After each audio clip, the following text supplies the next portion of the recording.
Good morning, everybody. My name is Karen. My name is Karen Cloyd. I'm one of the co-chairs of West County Democrats. We're very glad you're here with us this morning. Our hope had been we would be in the Union Hall this morning, but that is not the case, obviously, because you're not there, you're here. With the uptick in cases, it just didn't seem prudent to do that. As a matter of fact, I believe tentatively we're planning on our February meeting also being on Zoom, but we'll let you know for certain. Maybe it'll all go away, just like somebody used to say back in 2020. It'll just all disappear. Well, we can only hope. We hope you're doing well. If you need something, please reach out to one of us. We can help you with some things. If you need somebody to come get provisions or whatever, especially if you fall ill. Don't sit home by yourself if you need help, please. As far as announcements this morning, and I would imagine as the year progresses, we will get more candidates coming in, having announcements and so forth. Matter of fact, I have a few people I'm going to suggest that they make an appearance either virtually or in the Union Hall.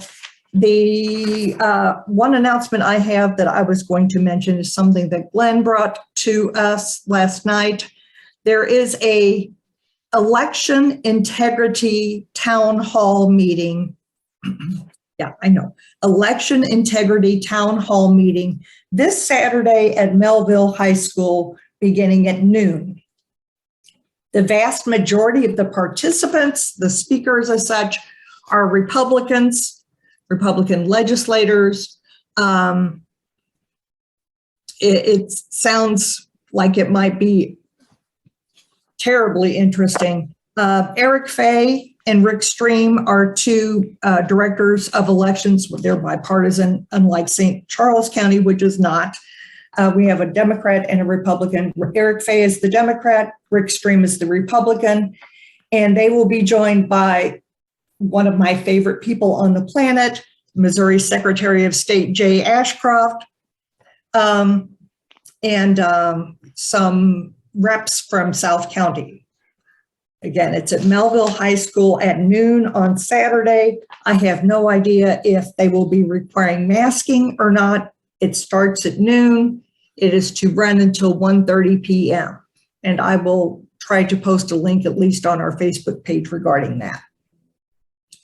So if you feel empowered and feel COVID invincible and want to go hang out with Republicans who probably won't be masked, you might want to keep that in mind.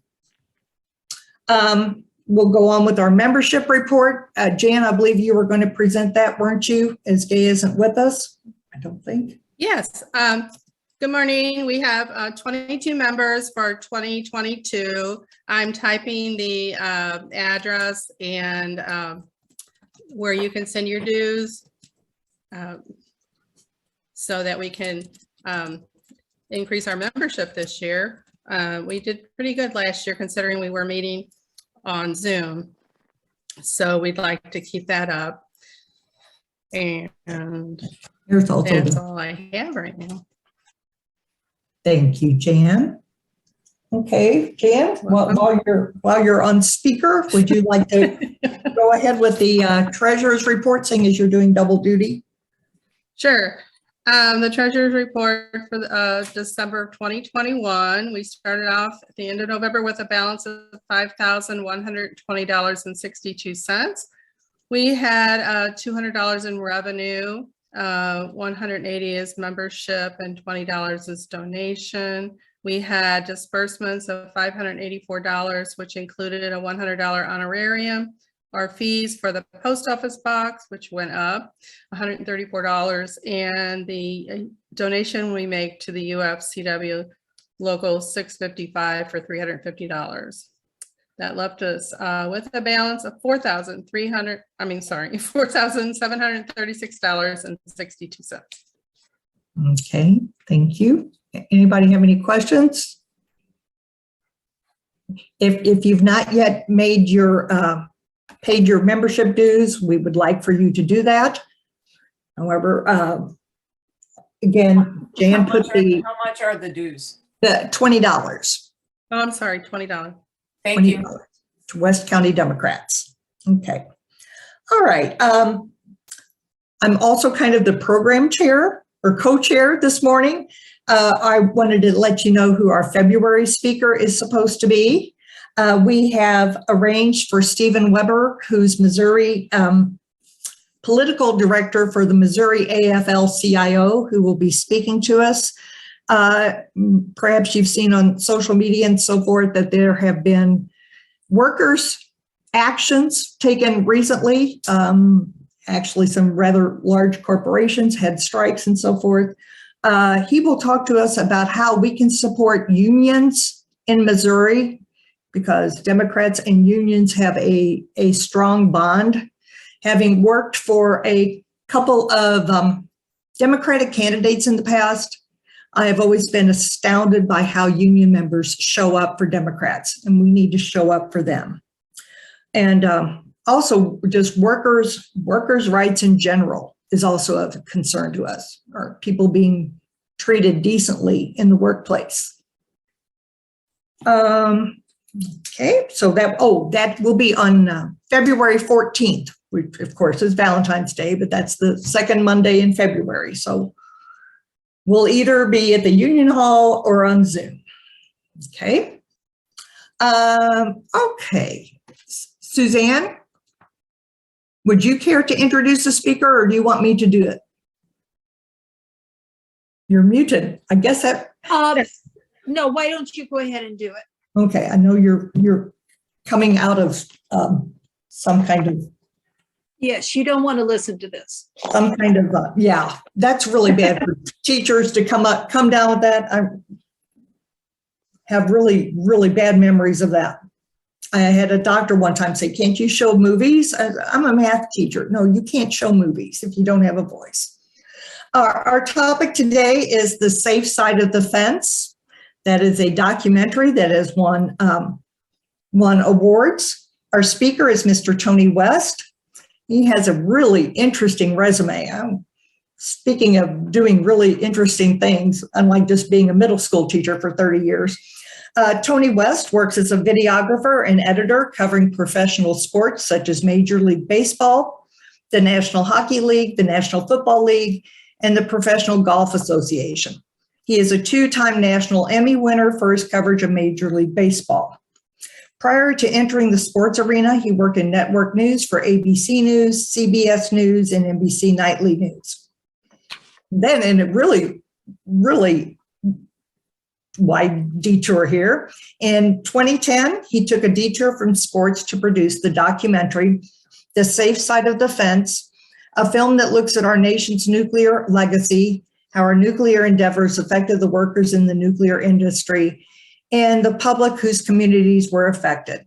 And I have watched the documentary. I hope you had an opportunity to do so. If you didn't, it is available on DVD from the county library, and you can stream it on Amazon.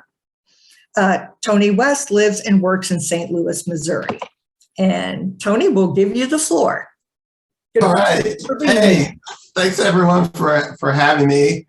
I guess I'll start by sharing my screen. Let's see if I can do that. And here I am. Okay. I guess I'll start by telling you guys a little bit about myself. That was a great intro there, so I don't have too much more to add to that, but I'll tell you a little bit about how I came to make this film and why. You know, this is a complicated story to tell because it has so many facets, multiple locations, not only Westlake Landfill, Coldwater Creek that you guys have heard about, of course, Weldon Spring, the downtown plant, St. Louis Airport site, Hematite that you might not be too familiar with, in Venice, Illinois, which is where I actually began the story. This is about workers and it's about the community. And it's also about nuclear waste. Now, I wanted to make a film that would cover all this history so that a person could basically sit down in less than 2 hours and just kind of get a understanding of our nuclear legacy. So let's get started. There's me with my camera at one of the hockey games. So as we talked about, I cover Major League Sports. I do Blues hockey. That's me at a Blues game, and Cardinal baseball. So if just one of the camera guys, we have a lot of camera operators there, and so if you watch the games on Bally Sports, I'm one of the camera operators that's shooting what you're seeing. Also, IBEW Local 4, so union guy for a long time. Like we said, I used to do a lot of network sports and still would kind of do a little bit from time to time. That's me at the vice presidential debates with Joe Biden and Sarah, mind if I call you Joe Palin? I kind of got burned out on news, just kind of the things I was covering, and just I just felt like news was becoming more like infotainment, and I just got tired of it. And so I switched over to sports and started doing quite a bit more of that. But I still kind of miss journalism a little bit and telling important stories. And in 2010, opportunity presented itself when I met these two gentlemen. That's Don Thompson there on the left and Bill Hoppe. These gentlemen worked at a plant over in Venice, Illinois. And they were suffering from cancer that they felt was work-related, and they believed that they should be compensated by this obscure government program called the Energy Employees Occupational Illness Compensation Program Act. I never heard of this program before in my life. And they felt like, hey, we should be in that program. They had been rejected from this program or not compensated. And so that's how this thing started for me. I just was investigating why they weren't in this program. And as I was doing that, this is the plant here that they worked at, the former Dow chemical plant. I started asking them questions about, like, what were you doing handling radioactive material in some plant like this? It just looked like some old steel mill to me. And they said that they were subcontractors for Mallinckrodt.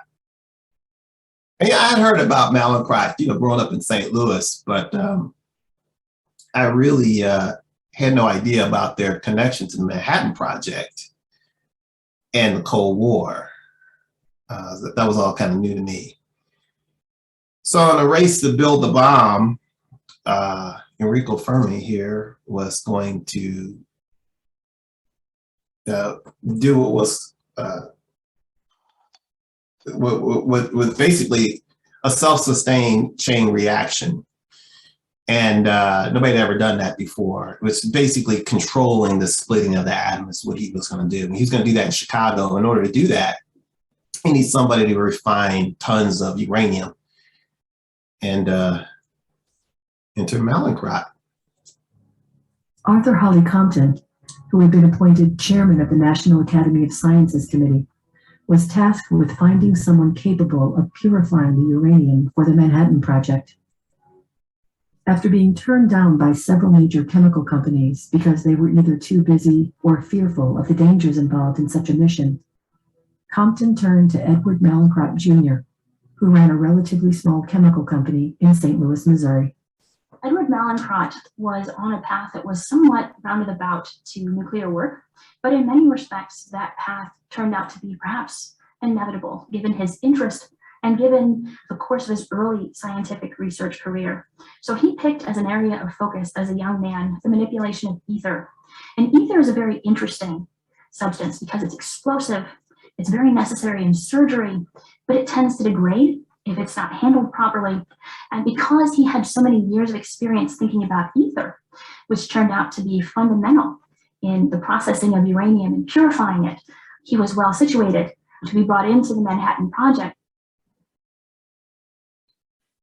Fermi was successful in splitting the atom, and I think you guys know the rest of the history from there. I won't go into too much detail on that. There was a problem, though, with workers downtown getting sick early in the process, contaminated with the material that they were working with. In January of '51, Merrill Eisenbud, who had been made the first health and safety chief of the AEC, sent a memo to Wilbur E. Kelly, manager of the New York office of the commission. Eisenbud addressed liability concerns of Mallinckrodt employees who were overexposed to radioactive materials. About a year ago, you asked if it would be possible for us to estimate our potential liability among the long-term Mallinckrodt employees. As I explained at the time, you presented a rather knotty problem, one which, in the state of our estimates of the doses to the critical organs of all Mallinckrodt employees during the period of July 1942 to October 1949. The report shows that there are 17 employees whose lungs have had more than 1,000 rem of exposure. Not good, not good at all. And not only were these workers getting sick down there, but they were contaminating the buildings. Buildings weren't really designed to do this kind of work in the first place. And so a lot of radioactive dust it contaminated these buildings. It contaminates a lot of facilities, or pretty much all of these facilities. So, you know, yeah, you guys remember that duck and cover there. Cold War starts raging, and there's a more demand for refined uranium, and they turned to Mallinckrodt for that, but they needed a cleaner, safer facility to do that, and they turned to Weldon Springs. Mallinckrodt Chemical Works opened a facility for the Atomic Energy Commission over at Weldon Springs, St. Charles County in about 1956-57. This was already federal land. It was land that was owned by the federal government that could be acquired by the Atomic Energy Commission. It had adequate supplies of power, adequate supplies of water. All of those things made it an ideal site. This is a new facility, but they were processing more uranium than this building was really designed for, and they ended up contaminating this building also, and getting a lot of workers sick out at this plant as well. After years of abandonment, questions began to rise about the Weldon site and a quarry that sat nearby. The Army had been using the quarry to dispose of TNT residues for years. When the feeds material plant took over, they continued using the quarry as a dumping area. I started learning about the history of the site, and I learned a little bit more about the Manhattan Project downtown, and Mallinckrodt was purifying uranium there, really, really pure Belgian Congo pitch blend, and the radioactive tailings were dumped out at Weldon Spring. So by the time it got out there, you had a lot of incredibly radioactive toxic waste, more than 7,000 curies. So I got curious, and I wondered how much would be at a major research university spread across hundreds of labs when they did their very careful safety protected experiments. And that was probably 2 curies. This was more than 7,000. So one thing, when I started looking to it, when I started doing my research on this site, I was amazed that they just walked away and left all this out there like that. They just walked away and just left it there. They left this material in buildings. They left it outside of buildings. They left it in this quarry. And it wasn't until like they got a great deal of pressure from the community that they got around to cleaning this up. It wasn't like they immediately, oh my God, we've got this horrible mess out here. Let's get on that. You know, they weren't on it, you know. So that was one thing that surprised me. In 1986, demolition crews arrived to begin the cleanup of one of the most contaminated sites in the country. They just said it was a hazardous waste cleanup, and that's really about it. Well, first off, we had to dig some ponds out back behind this rock pile, and they were called sludge ponds. And we dug those and dug trenches around the buildings. And so all the water would, that we actually sprayed the buildings with water as we demoed them. So all that water and contaminant would follow the little streams down into the sludge ponds. We had Geiger counters, and they just, you pretty much shut those off because they were pegged no matter where you went. They were just going nuts. I got a call out of the blue from a priest I did not know. It was Father Jerry Kleba, and he said he was about to bury the 7th infant at Immaculate Conception. He said that he had never seen so many sick and dying children in his 35 years as a priest, and that the parish had decided as their social action committee to try and figure out why. Well, when I was in Weldon Springs, first of all, there were 7 children who died during my year and a half there. So I was curious about this Superfund cleanup site at Weldon, to the extent that I called them and asked them if we could kind of have a tour or an explanation of what was going on there. He told me they had looked into a lot of possibilities. I think they were trying to be open-minded and fair. But for years, people had been telling stories about that site. The old timers talked about thick, yellow, foggy smoke from when they used to purify uranium there. The creek used to run red with TNT. They used to have laundry hanging out and have to dust off this gray ash from the incinerators. So they pretty quickly turned to Weldon Spring. I really wanted to drill down on Weldon Spring because I just feel like the site comes full circle. You have a time during operation, you have a time when the plant sat idle, and then you have the cleanup. And you can look at this site as a model of what a cleanup looks like. And I think when people kind of think about cleaning up a site like this or cleaning up the material, you can almost think of like, get rid of it all. I don't want any of that out there. Get it all out of there. And unfortunately, that's not really possible a lot of the times. They clean up as much as still contamination out here, and they have monitoring wells to track the material down by the Katy Trail and by the quarry, and they constantly have to keep track of it. So this is what a cleanup looks like. They do the best that they can, and they move on to another site that someone else just dumped material at. And it's very costly. It destroys the area. Like you can go out there and ride your bike around and look at the flowers and stuff like that, but you can't live there. I mean, you can't, like, you start digging down into the ground and build a foundation for a home, and you're going to hit that material. So that, we only have so much land that we can live on. So like, we really kind of need to protect what we've got. So speaking of other sites, this is the St. Louis Airport project site.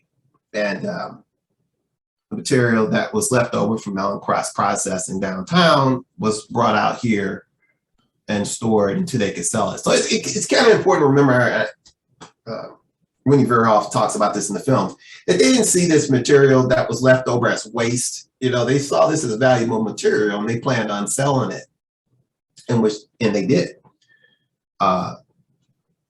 But before they sold it, as you can see in this little graph, Coldwater Creek is sitting right next to this site. And over time, the material blew down into that creek, drifted down into that creek. And sometimes you'll hear people say, you guys, I don't know, follow this story. Sometimes you'll hear people say, well, they dumped all this material in the creek. Well, they didn't find research. They were dumping it in there because they wanted to sell it. They thought it was valuable. They got very sloppy about how they were handling this material. It's blowing all over the place, blowing across McDowell Boulevard onto that property that's up there in the upper part with former ball fields. We'll talk about that too a little bit. But this was kind of really accidental. And part of the reason I did this film is because I just felt like I was just uncovering all this like lackadaisical attitude with the most dangerous materials on the planet. And people were just like, well, you know, it's like, I was just blown away by that. So Cotter Corporation out of Colorado purchased this material, but didn't want all of it, just wanted the uranium. So they decided to move this material over to Latty Avenue and begin the process of stripping out what they wanted and shipping that to Colorado. But as a local reporter would discover, much of the material would never leave St. Louis. Initially, everybody thought that there were very clear records about where this stuff was, how much it weighed, who had handled it, what was happening. And as it turned out, nobody really knew. And until I kind of figured it out, nobody knew that anything was in the Westlake landfill.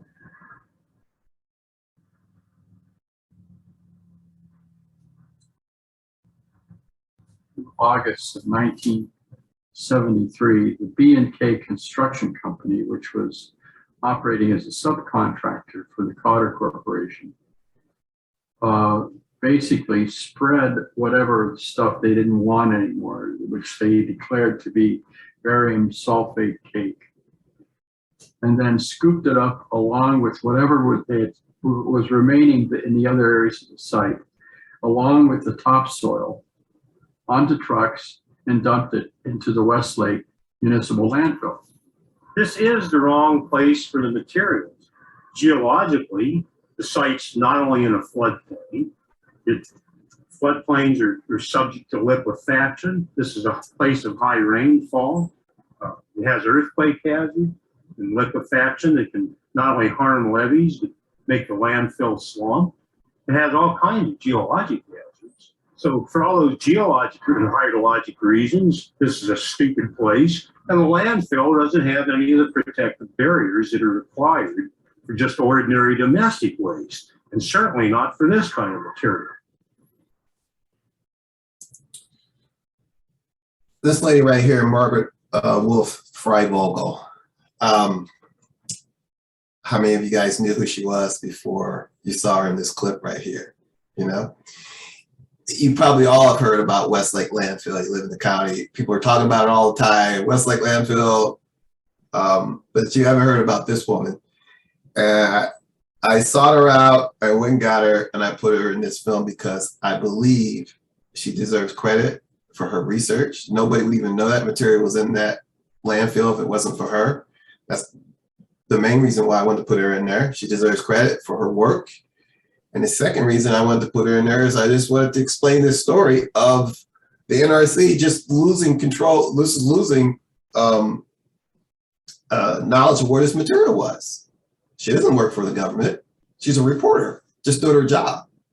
And she informed everybody what happened to the material. So sometimes, you know, you'll have agencies going, whoa, we got it over here. We got this under control. Like sometimes you don't got it, okay? So this is a perfect example of them not having it and it costing a lot of people a lot of trouble and time. We're gonna be dealing with that landfill for a long time. Okay, so just to kind of wrap up, just a quick little update on where are we now? Okay, if you've seen the film, you know, I began this film in 2010. Seems like that forever. You know, it took me 5 years to make the film. I released the film in 2015. And this is like about a month ago. This is downtown, the Destrehan plant. Those workers still cleaning up radioactive material that was created 80 years ago. You know, it was interesting. Like when I started this film, I didn't expect to have any B-roll of people cleaning up waste because I was just like, this stuff was made in the 1940s. I just thought I was just going to use a lot of old footage. But no, I was driving around and I got plenty of footage of people still cleaning this up. And that's the challenge of it. That's kind of what I wanted to show. Once someone dumps it, it lands someplace where it's not supposed to be. It's there for a long time, and people talking about Westlake and Coldwater Creek, I just feel like strap in, because your kids will probably be standing there at that fence yelling about that cleanup. I mean, it's just not that you shouldn't keep battling. You got to battle, but that's the time frame you're probably going to realistically be looking at. That's the airport storage site, still working out there, piled up material. Railroad cars pull in there, and as they scrape material up, they ship it to, I think at this point, Idaho, who doesn't want our material. I visited Idaho, they've got their own waste out there, and they're like, we don't want your stuff coming out here. I understand it. It's like, personally, I think there should be a rule, like if you create it in your state, it stays in your state. Maybe you don't want to do it anymore, but nobody wants anybody else's material. This is across the street, those ball diamonds. Those old original ball fields, not ball fields anymore. They're still working. See how deep they're digging down into the ground. See how deep that pit is over there. So that's the work that's still going on over there. And this is a graphic from Coldwater Creek. This is a report from the Agency for Toxic Substance Disease Registry's report that was issued in 2019. It shows the hot spots that's above the remedial goals. You see those little purple dots. It's like, we got to clean this up. Purple right there. So I think this is an important graph to show people who kind of live in that neighborhood. A lot of people concerned about Coldwater Creek. And I don't know, this report is really huge, it's long, and it's like, I think a lot of people wouldn't know where to find it and or how to read some of this stuff. But I think it's important, something that some people should be able to take a look at and see, well, there's my house right there, there's my street, and you can just get an idea of what's going on in the neighborhood. I think that's pretty important. This is Lydia Avenue. The cleanup is officially completed. It's just a fenced off vacant lot. Nobody's this is an industrial area. You can see buildings to the left and to the right of it. So people are working around this site.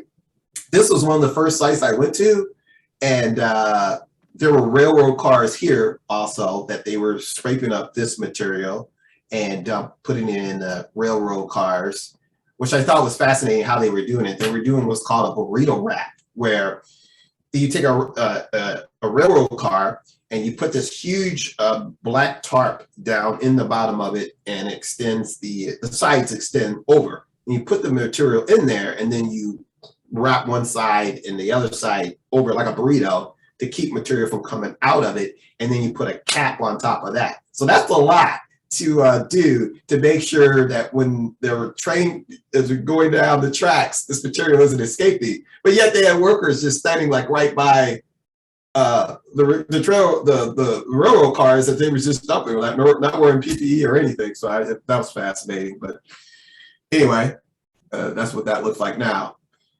There's Bob Chris that I interviewed at Westlake Landfill, I think in 2011, I think I shot this interview. You can see he's standing by that fence with that radioactive sign. I think the owners of this landfill didn't like that shot very much, and now there's a secondary fence that kind of pushes you away.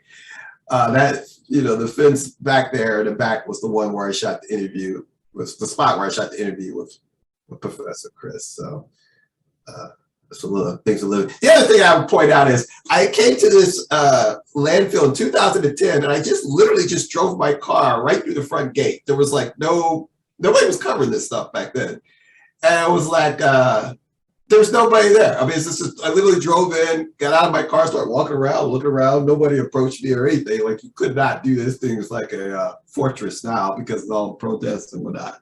So just interesting little side note.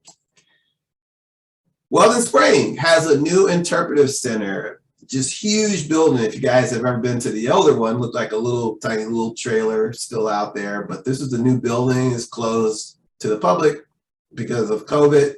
So I look forward to going in there and checking it out, you know, and just kind of seeing what's in there.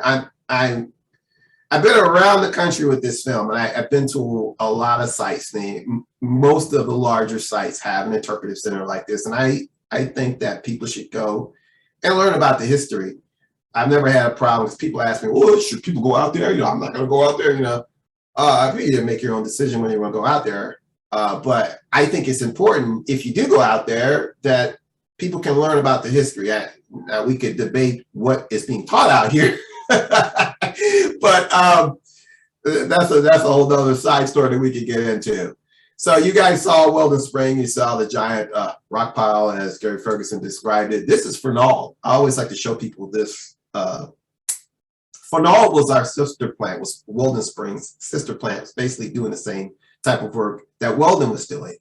And the same thing went down with them. They contaminated the site, contaminated the workers, and then they had to knock the building down and put it inside of a cell. And when I went out there to visit, because I showed the film to workers out there, and I said, I want to see your cell. And they're like, okay, it's out there, you know, it's a nature preserve like Weldon is, you know.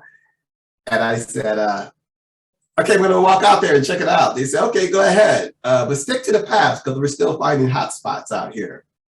I think this place was open to the public. You know, people out there walking their dogs and all kinds of stuff. It's like, but that's the challenge, right? We're still finding hot spots out here. So don't get off the path. And so I get out here and the fence is all locked up and everything.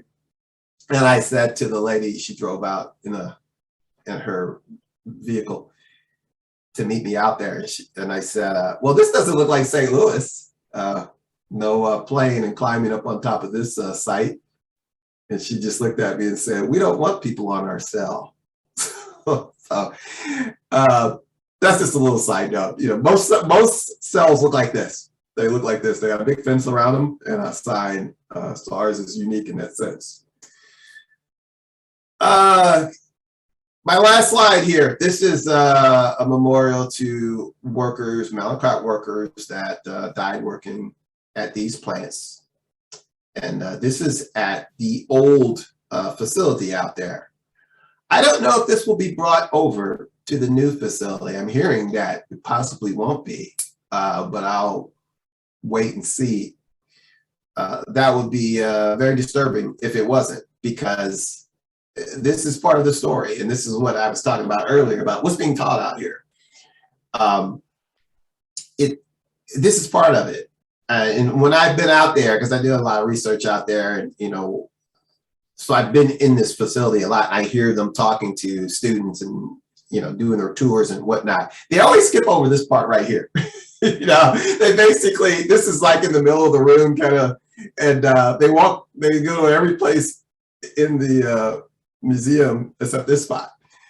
You can walk up to it and read it for yourself, but they're not gonna really tell you too much about it. It's almost like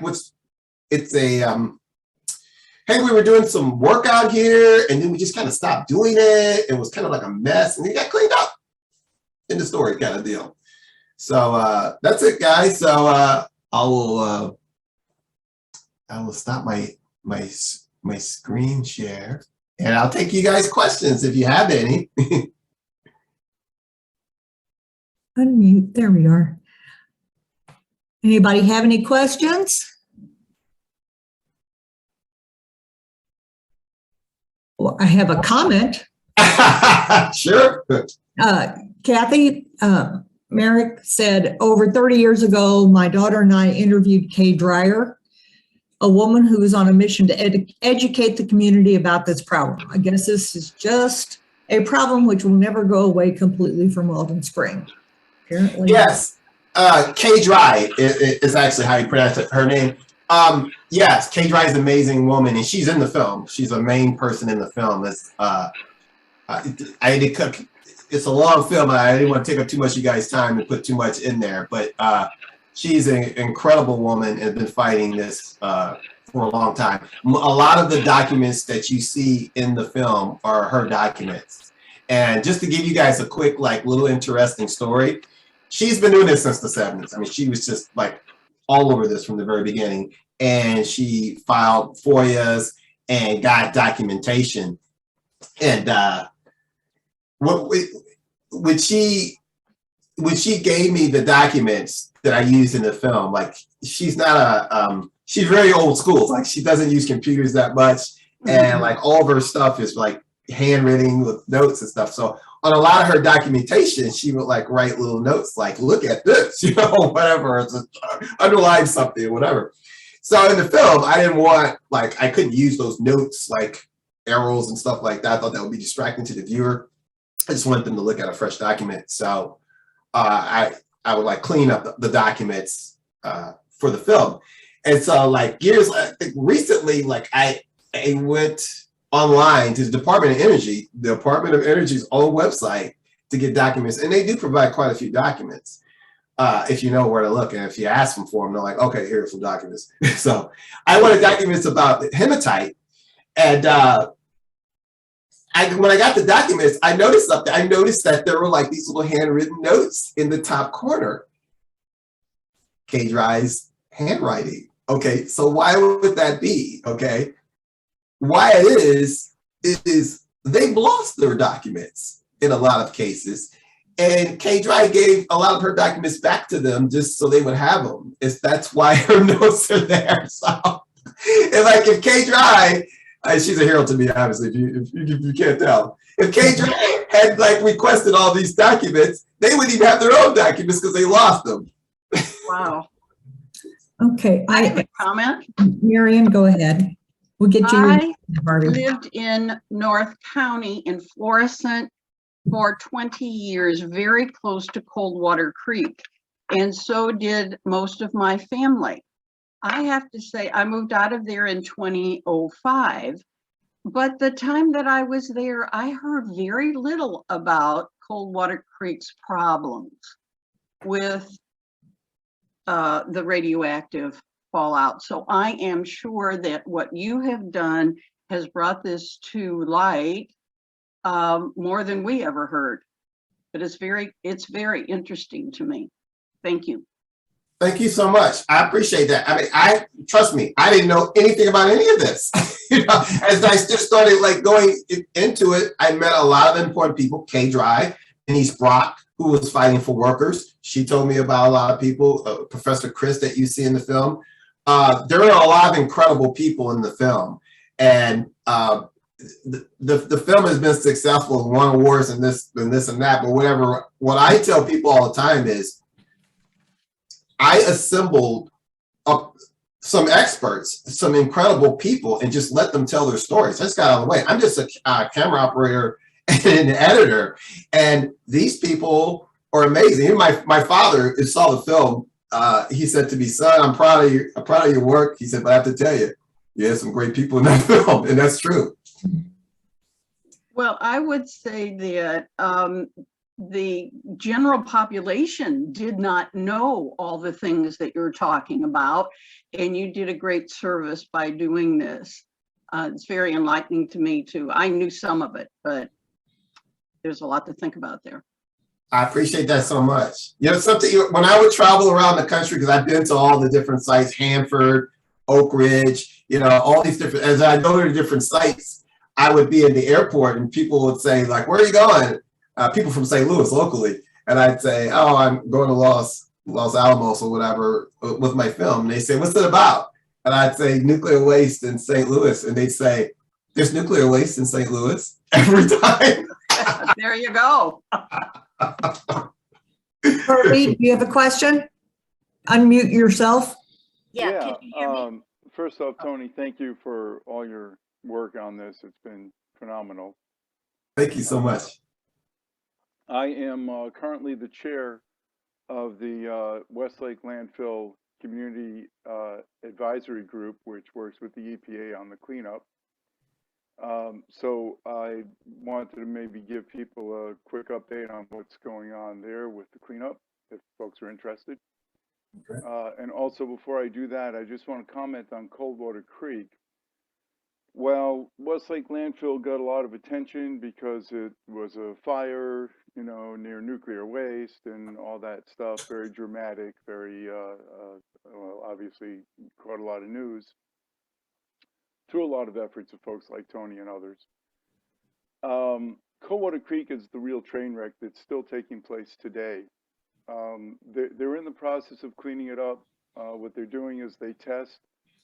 They are testing some people's yards. They'll test up to a certain point and then stop testing their yards and not test the yard next door.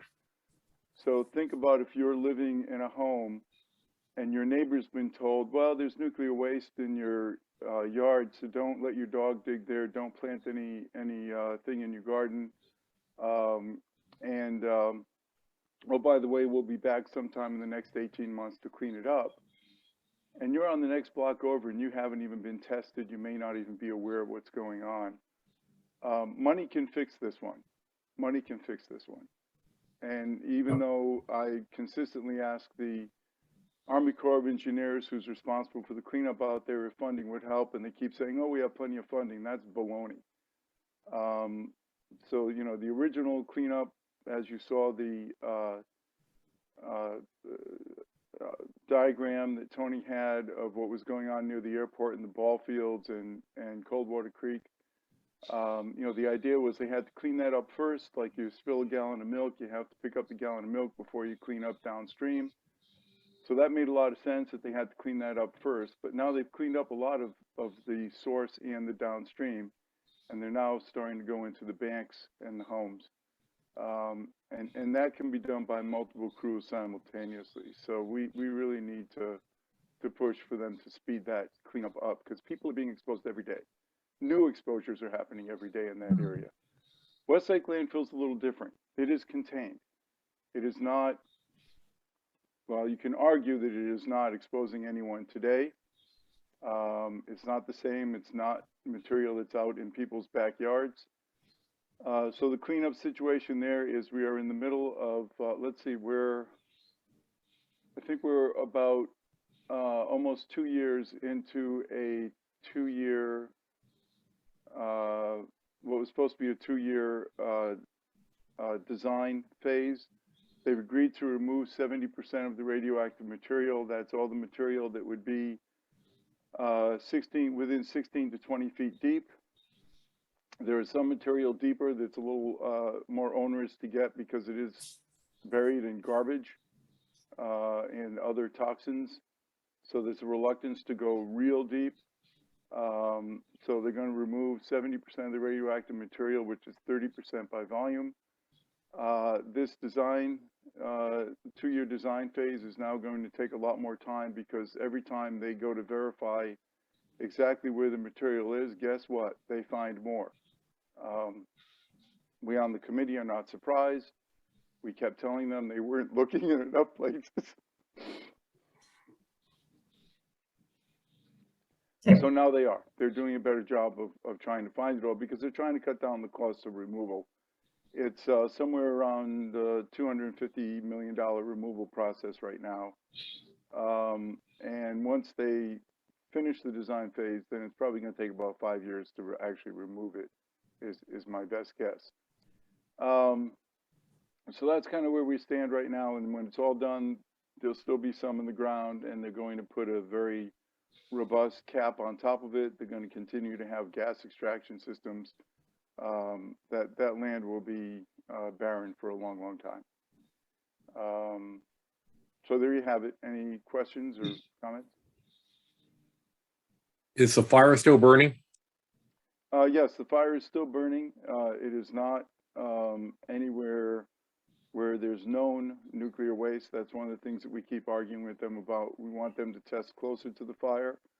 They are reluctant to test closer to the fire because guess what? Fire's like oxygen. And if you start poking holes in the ground to see what's going on, you run the risk of allowing more oxygen to infiltrate. However, we have gotten them to agree that when they do poke holes for maintenance issues, gas extraction wells, things like that, that they do test what's coming out. That was one of the things that we've been advocating for, and the landowner there, the landfill owner, once we started asking that when they drill holes for these maintenance items that they test what's coming out, they went from a boring situation, which is where you actually, you know, like drill a pipe down, pull the pipe out, and it's all full of material, to a push situation where they basically were taking like the tip of a pencil and just pushing it in and not bringing any material back out because they didn't want to test it. So we've kind of gotten some progress on that. But no, it's the fire's still burning. I don't know the estimates for when it's going to burn out, but that should be happening in the next couple of years. It is in a older section of the landfill that hopefully doesn't have, well, a date-wise different section of the landfill that hopefully doesn't have any radioactive material in it. But again, they're reluctant to fully test it. Okay. Okay, Christine, did you have a question?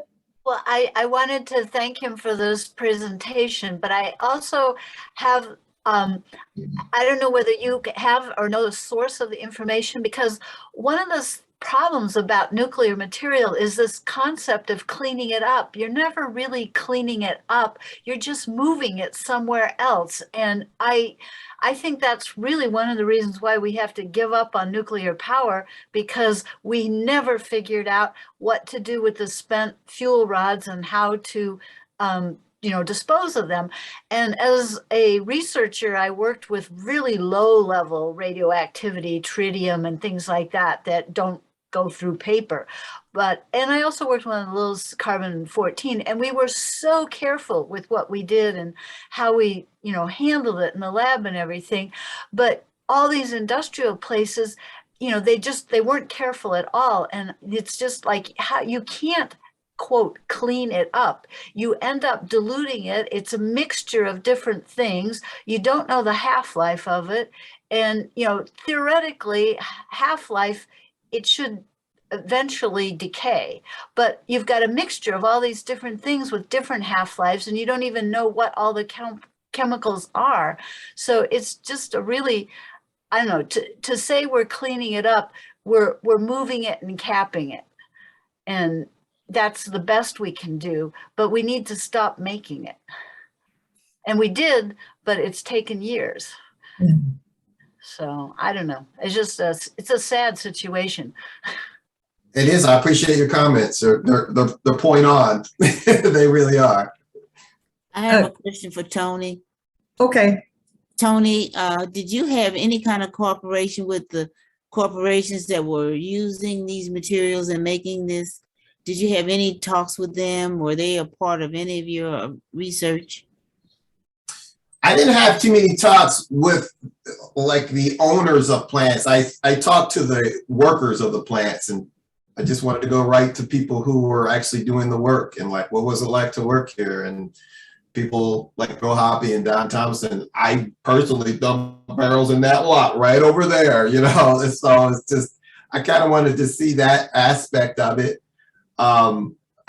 I did kind of lay low in the process of making this film. I mean, there's a lot of Fortune 500 companies in this film that don't look very good in the film. And I wanted to make sure I got the film completed before I got with some sort of slap suit or something that just kind of tried to stop me from getting the story out. Glenn, did you have a question? I just want to point out that back as early as the 1920s, scientists were researching the impact of radium on workers who worked with that. And so the scientific community understood that uranium is much more dangerous than radium, so they should have known what they were dealing with. And it seems they were awfully negligent from day one in protecting the workers, protecting the people who were handling it, because they actually knew what they were dealing with. They didn't know how dangerous it was, but they knew it was very dangerous. I agree 100%. Marie Curie, what I was talking about, who discovered, coined the phrase radioactivity. She was the first woman to win a Nobel Prize and the first person, man or woman, to win it twice. So she was an epic person in the scientific community, and people knew how she died. Now, like you say, like a worker at the ground level at Mallinckrodt didn't know, but she died over a decade before Mallinckrodt even gets that contract. So I agree with you 100%, no excuse. Okay, I have a couple of questions here that we didn't get to in the chat box. Was Mallinckrodt and other companies fined or punished in other ways?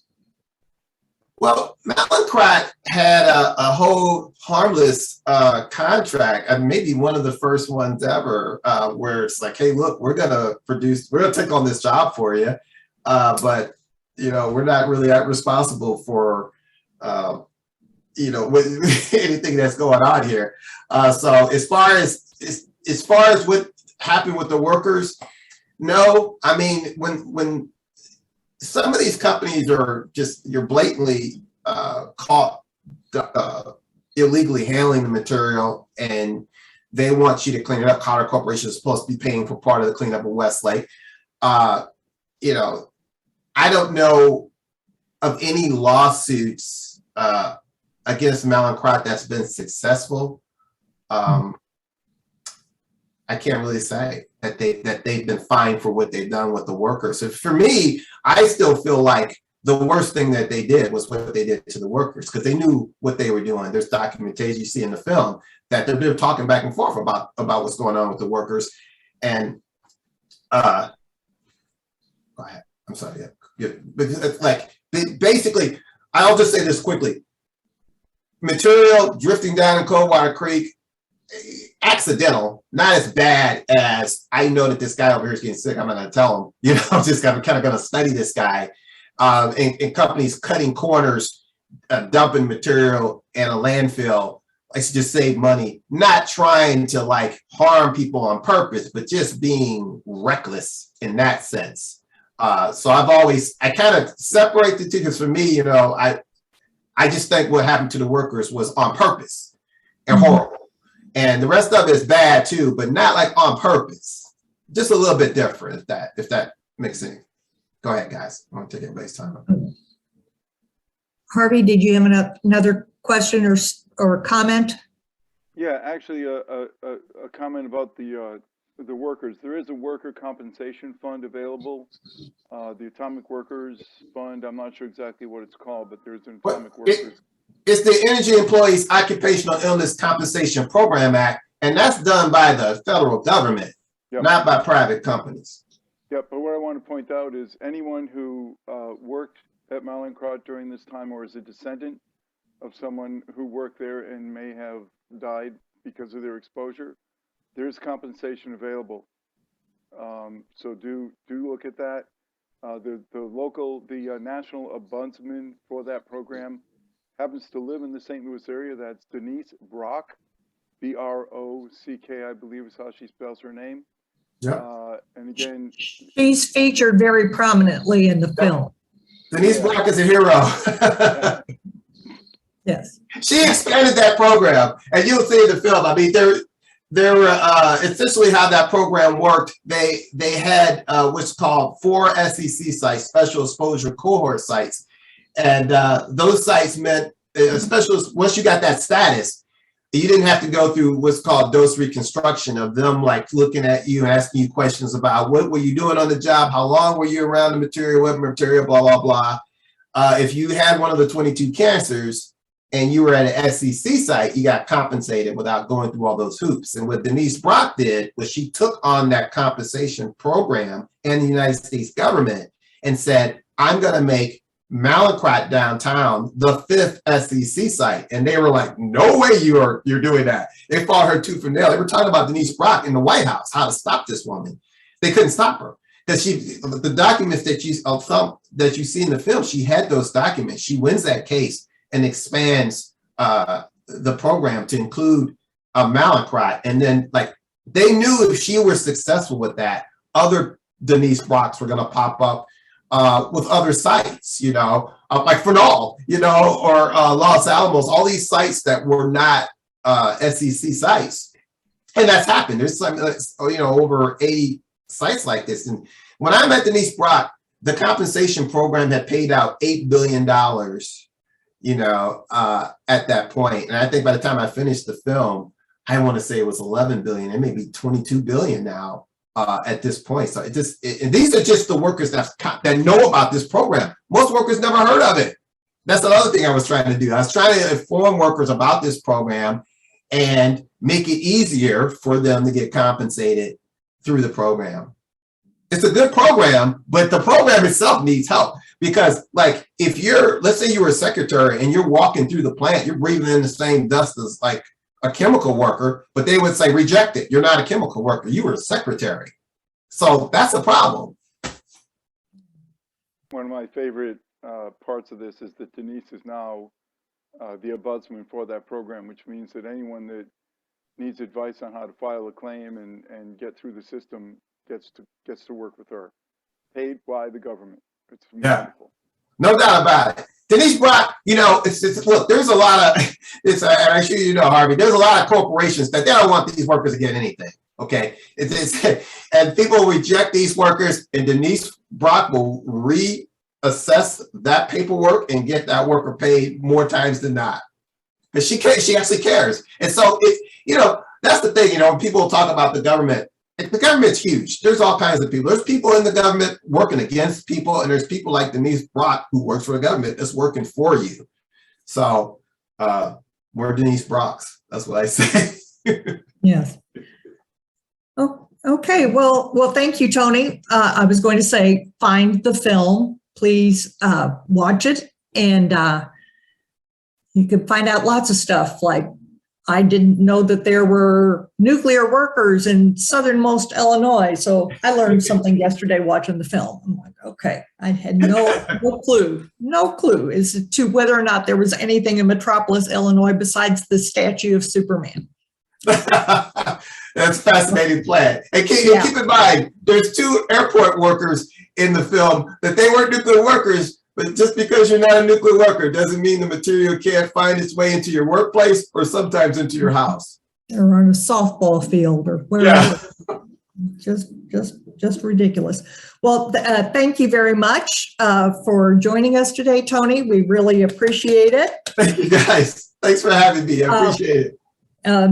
And continue on. Oh, I have one more question. Where do you keep your Emmys?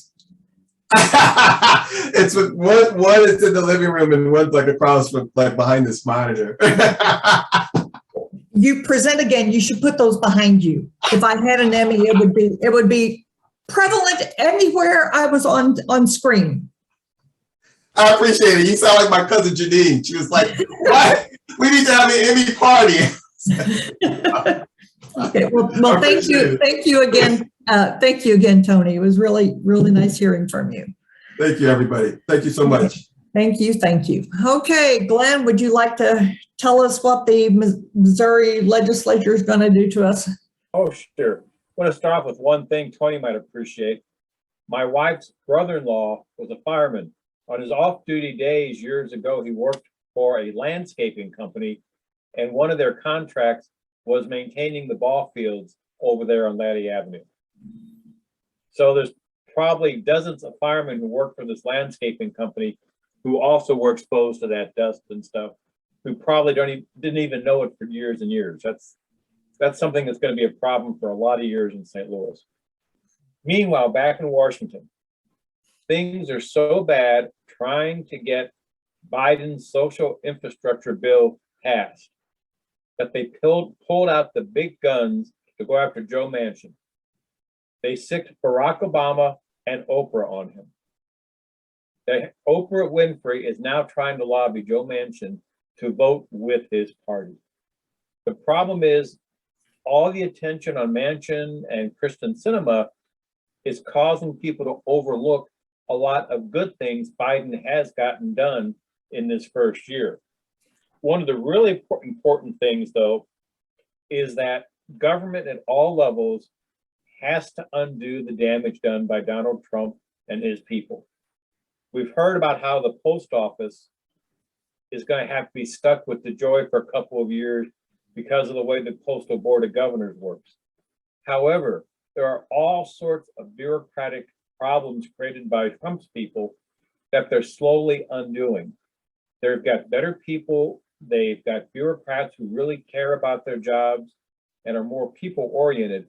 But even with that, we have to expect it's going to take years for the federal government to get back to the level where it's paying more attention to problems like nuclear waste in St. Louis. The bad news is Republicans in Congress think all they have to do is sit on their hands and they're going to get big victories in November. Part of that is because of the fact that at the national level, redistricting is really working out in their favor because of their influence in state governments. There was an article that came online yesterday, and of the states that have already announced or put out their new congressional lines, in states like Illinois, there's a net gain of 3 seats in strong Biden areas. In other words, we expect to pick up 3 Democrats in strong Biden areas. The bad news, in strong Trump districts, the count is now up by 13. Because they've drawn more lines, Republicans control that process. They've created a net gain of 10 more seats for themselves by what's being done in state legislatures. Really scary. Of the districts that were considered toss-ups, the purple districts, the number of toss-up districts is down by 15. What we're going to see are more and more races in districts that are either strongly Republican or strongly Democrat, and the people who go to Congress from those districts are going to be even less inclined to work with the other side on a lot of issues. Another big thing we're looking at, and it's going to hurt Biden, is inflation. Now, most of the causes of inflation, all the experts agree, are not Joe Biden's fault. The supply chain problems with COVID, the fact that inflation had been low for a long time because wages had been held down for a long time. There are things that are going to happen to bring some inflation in. And some of that are things most of us support, such as a higher minimum wage and more protections for workers and more of a reasonable return. There is an article online how wheat farmers are getting less for their wheat this year, even though the price of bread is through the roof. Because the farmer's getting a little bit, the middleman's taking a lot more, and the retailers are taking more. And that's true also with beef. Beef farmers, beef ranchers are getting a bit more money, but the big profits are going to the middlemen and the retailers. So when I went to the grocery store and saw they wanted $10 a pound for stew meat, it wasn't some rancher out in western Missouri who was buying a new tractor this week. It's the middlemen who are taking the higher profits, and that's pushing the inflation. Another thing too is that Joe Biden is not getting credit for. If you look at the overall employment numbers, jobs are coming back, and people are lamenting that over 4 million people left their jobs the other month. That's because they had choices. A lot of people are moving from lower paying jobs to higher paying jobs, or they're moving from lower paid employers to higher paying employers in the same industry. That's one of the big bugaboos for fast food and restaurants. They don't like paying more. The other problem they face is demographic. It's hard to explain to people in a 5-second soundbite that the number of young people and people with low skills to take these restaurant jobs, these fast food jobs, is declining. Ironically, one of the answers for that is to open the gates for immigration so that more people who want to come to this country and are willing to work hard, who will start off in those jobs, can be there to take care of our hamburgers, take care of our dry cleaning, work as aides in nursing homes and things like that. The jobs where the most openings are at are hard jobs with low pay. And one part of the answer is higher pay. The other part is a bigger employment force, a bigger workforce. And we're not going to get that with our current immigration policies. Moving to the state of Missouri, I really think we need to change those signs that say, welcome to Missouri, the show me state. They really need to say, welcome to Missouri, the failed state. We are seeing more and more evidence of horrible problems around the state. One big thing that's going to be coming up in the next few weeks. We now effectively have 3 political parties in the Missouri legislature. The Democrats, the Parson Republicans, and the Conservative Caucus. things are so bad within the Republican Party, the senators who are part of the conservative caucus were not invited to the Republicans' pre-session caucus meeting. They basically told the conservative caucus, you're not part of us anymore. The bad news is our governor thinks he's a smart guy. There's evidence to the contrary. One thing he did was he's been appointing cronies, rural legislators, to top bureaucratic jobs in the state system, directors of departments and things like that. Okay. At the beginning of last session, the Republicans had a veto-proof majority in the Missouri House. Parson gave 3 of the existing House members new state jobs, paying $100 grand a year, etc. One of their members passed away unexpectedly, and 2 this week resigned. One because he was basically afraid he's going to get indicted because he went to the Capitol riot on January 6th, and another one because he got tired of everything going on. But the thing is, they went from having 114 seats to 108. The problem is you need 109 votes to enact an emergency clause on legislation. And there are 2 pieces of legislation that need emergency clauses. One is a multi-billion-dollar supplemental budget. Because the Republicans refused to adequately fund Medicaid before the expansion, and because of money they owe the schools and so on, they have a huge supplemental appropriation to make for this existing fiscal year. The fiscal year started July 1st. They need to get this money out right away. To do that, they need to pass a supplemental appropriation. They also stand to lose like $5 billion in federal funds if they don't get this done by March 28th.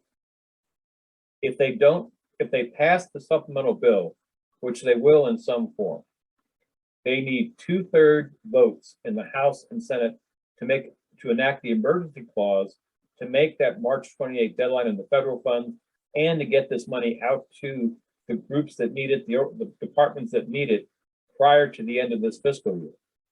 Again, that takes 109 votes in the House. The governor has 108.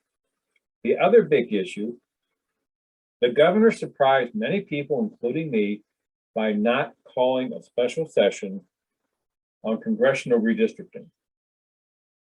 What that means is he now has to get them to do it during the regular session. Right now, they're, again, because of the conservative caucus, there are differences within the Republican Party over how to draw this map. If you talk to people like Senator Doug Beck, if you talk to some of the other political experts, you can make a strong case the lines should be drawn in Missouri so there are 3 Democrats and 5 Republicans in Congress. Right now, it's 6-2. The Republican establishment, the Parson folks, have submitted a map that has a lot of issues with it, but it's a strong 6-2 map. We keep the Democrat in District 1, we keep the Democrat in Emmanuel Cleaver's district. The conservative caucus wants a map that is at least 7-1. There are some members of the conservative caucus who want to buck the Voting Rights Act and the requirement for a majority minority district in eastern Missouri and go to 8-0. Now, the thing is, without the conservative caucus votes, if they come to a 6-2 map, we're probably not going to get that 5-3, even though based on the vote total for people like Nicole Galloway and Claire McCaskill, we can make a strong case for a 5-3 map. Without the core, all the Republicans voting together, when it comes time to vote on that map, the Republicans aren't going to be able to get this emergency clause enacted on it without the Democrats. They don't have the votes. On top of that, of those 108 Republican votes in the House, if they push for a 6-2 map, Parsons people will probably lose 20 or 30 conservative caucus members in the House, and they'll lose the 7 or 8 conservative caucus members in the Senate. If the congressional lines are not passed without an emergency clause, the new lines would not take effect until August 28th. Remember, the primary is the first week in August, and filing for the congressional seats is due to start in February. So imagine the chaos if you have people who want to run for Congress and you can't tell them what's in their district. On top of that, there will be legal action because the existing district lines do not meet federal requirements for equity and other issues. So our illustrious governor, in one of his great bouts of intelligence, by not calling a special session, he has set him up for a major chaotic disruption and an election season like no other. So we'll now have to watch to see if the leadership in the House and Senate is smart enough to make deals with the Democrats to get their vote totals, which may mean moving on those congressional lines, or if they're going to let it fail and have things go to court and have a tremendous mess. It is very possible we could become a poster child for election dysfunction in August. Now, as part of Clean Missouri, we were supposed to have an objective state demographer draw lines for House and Senate districts within the state. Remember, the Republicans then passed their version, which many of us call Dirty Missouri. As part of that, there were bipartisan commissions for the House and Senate. And guess what? That didn't work. Harvey, you had the good pleasure to be on that House commission. What was your experience? Oh boy. Well, I don't want to take too much time because it's kind of getting late in the meeting, but the commission is composed of 10 Democrats, 10 Republicans, and absolutely no provision whatsoever to break a tie. So there's kind of a start. It's been a very interesting endeavor. The current status, that probably is what really matters, is we met our legal obligation of submitting a map to the Secretary of State, and our legal experts got the Republicans to agree that a map in a constitutional sense means a minimum of one, but does not mean one and only one. So we submitted two, a Republican map and a Democratic map. And the idea being that, believe it or not, we have agreed on over 112 out of 165, I'm sorry, 112 out of 163 districts. The majority of those are rural districts, and we are still in discussion over the urban districts. Of course, the urban districts are where most of the Democrats live, and the rural districts are very, very, very red. The new rules say that we must keep counties together as much as possible. We can only split a county once, and if we do, we can only bring that chunk into an adjacent county as a whole. So if there's 3.5 districts in a county, we take that half a district and move it into an adjacent county, and that's it. We can't split it up 3, 4, 5 ways like they've done in the past.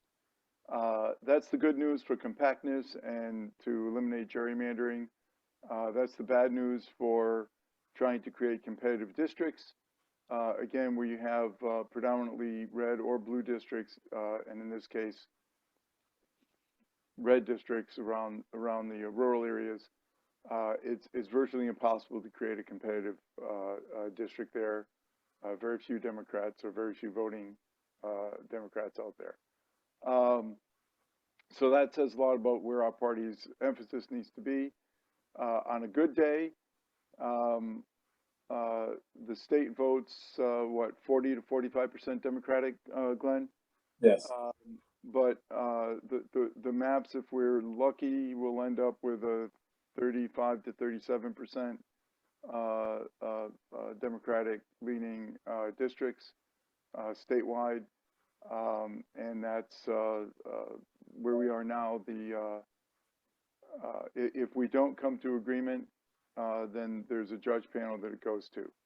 What we're hoping is that we can, that the judges will agree on the ones that we've agreed on, and therefore be able to focus just on the ones that we disagree on, and that we may end up net better off for that, because they tend to want to split things down the middle when that happens, and that would actually be favorable. Glenn, does that kind of cover it? You probably. That's pretty good. I want to mention too, the Senate Commission has not submitted a map. The Republicans leaked out one version of their map and no one liked it. For example, the one Senate district would start in Maryland Heights, go through northern St. Charles County, and work its way to Hannibal. St. Charles County should be 2.5 Senate districts. The way the first map the Republicans submitted was drawn, it would split St. Charles County into 4 districts. It seems that part of that is to blunt the impact of their 2 current state senators, Bob Onder and Igo, both of whom are part of the conservative caucus. So the map they leaked out was not a viable map, but it looks like that also is going to wind up going to the courts. So basically, their dirty Missouri, their plan for redistricting failed miserably. That's the only really way to put it. The commission did not work the way they were supposed to. Now, this being Missouri, we also have a lot of bad ideas proposed by the legislators this session. To just emphasize 3 areas. In education, there's a movement among the Republicans, especially the conservative caucus, where the state will have a greater role in curriculum and what is taught and what is used. In other words, the state can decide not only are you not going to teach critical race theory, this is how you're going to teach the role of African Americans in Missouri and the United States. Another bizarre idea they have, it's been proposed that any parent can sit in on any class anytime they want, and they'll be able to speak up if they do not agree with the way the teacher is teaching that course. So imagine if you're a teacher having a peanut gallery of opinionated parents on the back row. And of course, they're talking about taking more money from public schools to sweeten the pot for the charter schools. A lot of the charter schools are claiming they're not making enough money. And of course, they still want to expand charter schools. The next area they're looking at, of course, is elections. And as you can imagine, everything that's happening on the national level is also being proposed for Missouri. The one thing that really bothers me is there's one bill buried deep in it. It would give the Secretary of State the power to decide that election results from a particular county or municipality were questionable. If they were questionable, the Secretary of State could unilaterally rule that they cannot be included in the state total. So say the results come out from St. Louis County and we have 415,000 votes counted and 380,000 of those are for a Democrat. And that would give a Democrat the statewide office. Well, if the Secretary of State would challenge that and find that questionable, they could tie that up in the courts, and actually they could make the local election authority verify each vote. That becomes especially hard because in St. Louis County and most of the other major counties, we no longer sign with a pen on paper. We have those electronic signatures. Is there anybody here who can read their own electronic signature with that stylus? Imagine trying to verify ballots based on those electronic signatures against voter registration cards. So there's a lot of problems there with the elections. Also, they're talking about basically gutting the initiative petition process in many ways. The biggest one would be going from having 8% of the voters in the last gubernatorial election in 6 of the 8 congressional districts to get something on the ballot to 10% from all 8 districts. Essentially, you're coming close to doubling the number of verified signatures. There are also proposals to put high fees and charge the initial petition people. Also, there's a proposal out there that anything passed by initiative petition would have to be reapproved by either the legislature or voters every 5 years. So there's a lot going on there. Third area I want to look at, I call it the redos. Conservative caucus members have introduced legislation to undo Medicaid expansion. They're also talking about repealing the fuel tax they passed just last year because gas prices have gone up so much. And also, they want to make it impossible for future legislation to go through without a vote of the legislature to basically approve the vote of the people. Oh yes, they want to vote so that no initiative petition could create in Missouri tighter regulation or rules in the federal government.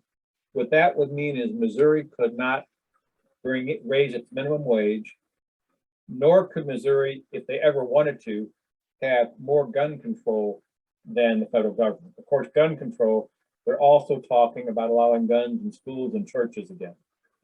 So, and there's actually, it's looking like there's a good chance the bill that would allow students with concealed carry permits to be able to pack a gun while they're listening to a lecture at Mizzou. That seems to have legs. By the way, we all have to admit that it looks like after this year, July 12th or January 12th is going to be Rush Limbaugh Day in Missouri. That has like 35 co-sponsors now. So Rush Limbaugh Day, I hope they don't make it a paid state holiday, but by January 12, 2023, that's going to be in the Missouri calendar as a holiday. Now, to go back to Medicaid expansion. In Oklahoma, their voters approved Medicaid expansion over the objection of the legislature. Oklahoma, when they opened up Medicaid expansion, did it right. They had 100,000 people sign up the first month. In Missouri, we had 14,000 the first month. Even after pressure was put on the Department of Social Services, by the end of the year, after 3 months of signing people up, only 51,000 of the minimum of 275,000 eligible had signed up.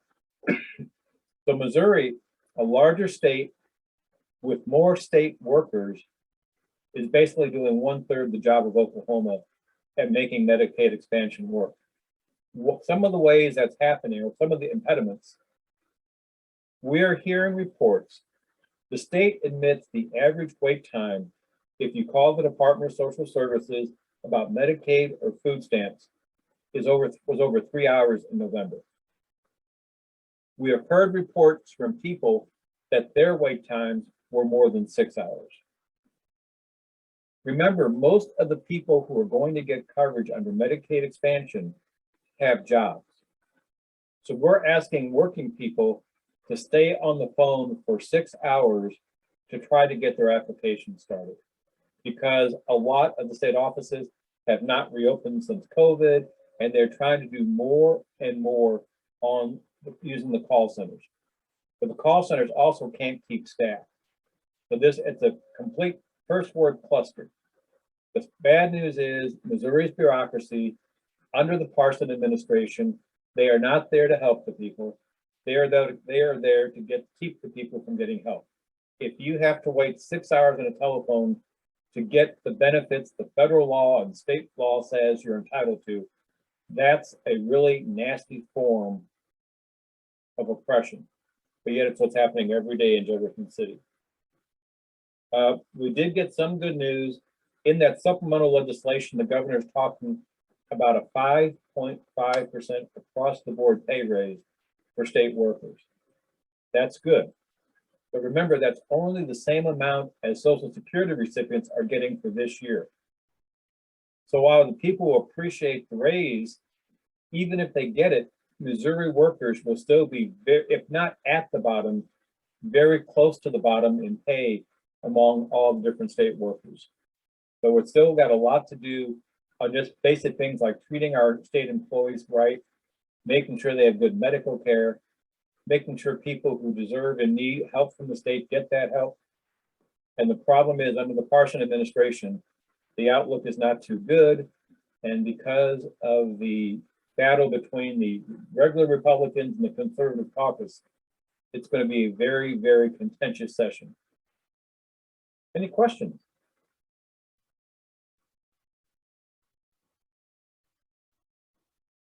I'm sorry it's so depressing. I've looked for good news. Well, I personally just wanted to say it's incredibly informing. I mean, it's just, and scary, almost as scary as some of the stuff I presented, to be honest with you. Be quiet. I was going to mention that there is a hearing tomorrow, education hearing. I would be going to Jeff City, except I'm otherwise engaged tomorrow. There's also Karen Francis wanted to point out that there's a hearing scheduled for Wednesday on changing the Missouri initiative process that Missouri has had for 115 years. Two key changes, as you mentioned, some of that. Glenn, passed by 2/3 and would require 10% instead of 8% of voters in all 8 congressional districts instead of just 6. And Maureen Jordan wanted me to remind you all that, speaking of education, one of their speakers tomorrow is Representative Paula Brown, who will be speaking on current issues in Missouri education, specifically how we can combat all that nonsense about how CRT is taught in classrooms, which it is not, at least not in Missouri. Anybody have any questions for Glenn? I kind of. Mary Brown has a. Mary, you have a question? You're muted, dear.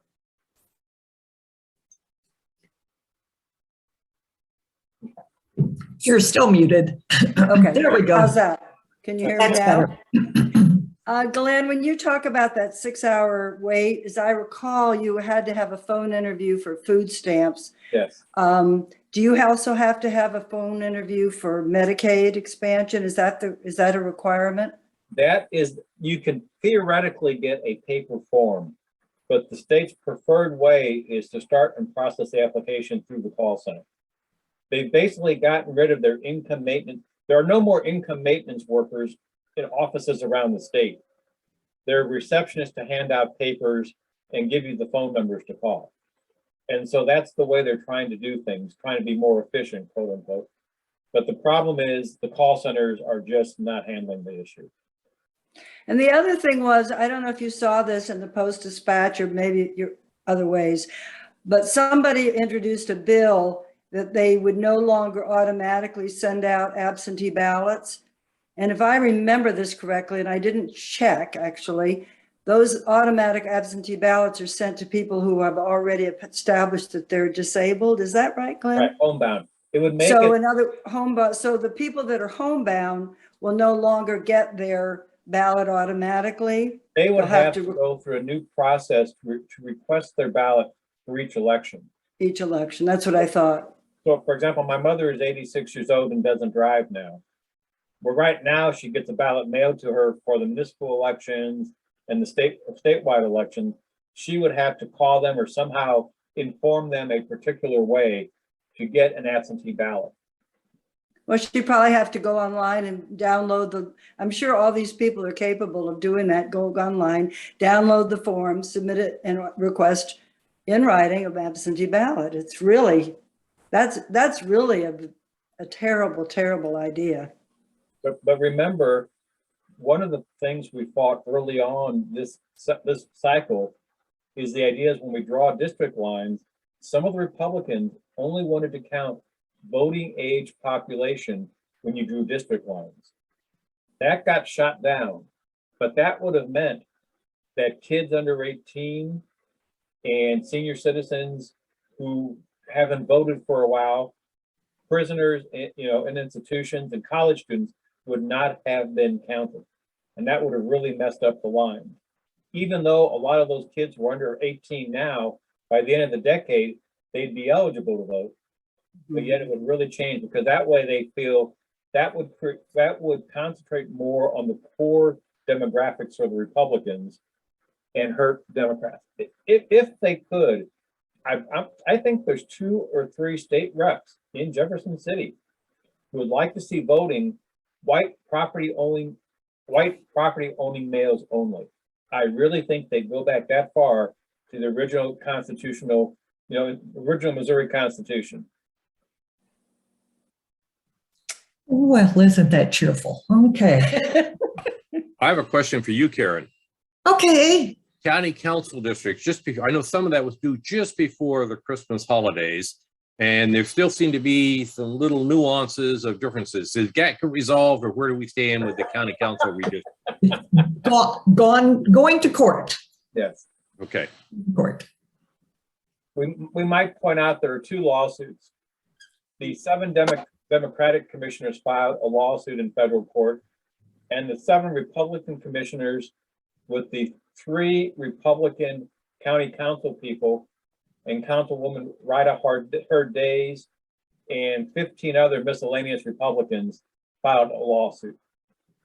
And those are both before a federal magistrate, Nanette Baker. We're expecting something in the next 2 weeks.